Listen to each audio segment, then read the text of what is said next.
แจ๊ดหรือยาวเล็กช่วงนี้แจ๊ด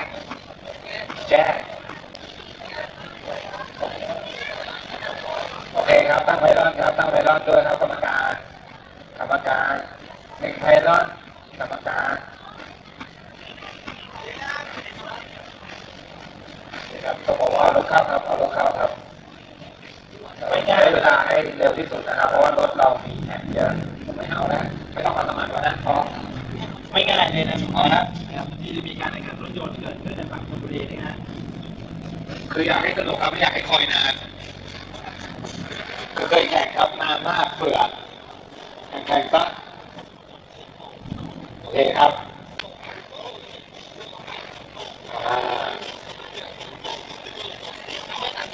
ครับผมรบกวนรถแข่งทุกท่านนะครับสติ๊กเกอร์ที่เราแจกไปช่วยกันติดให้ครบนะครับเพราะว่าสปอนเซอร์ใจดีของเรา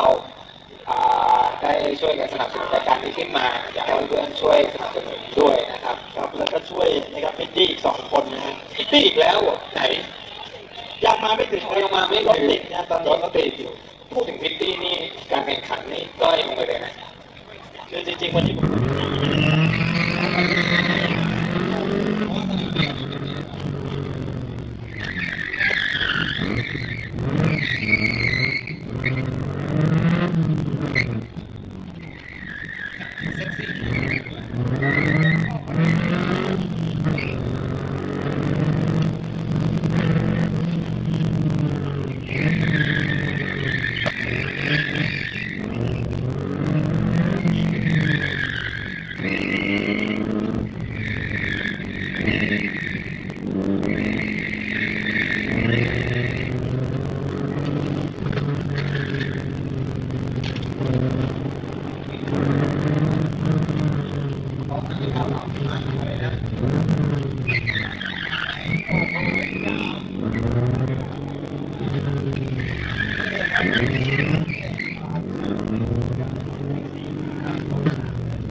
กดดัน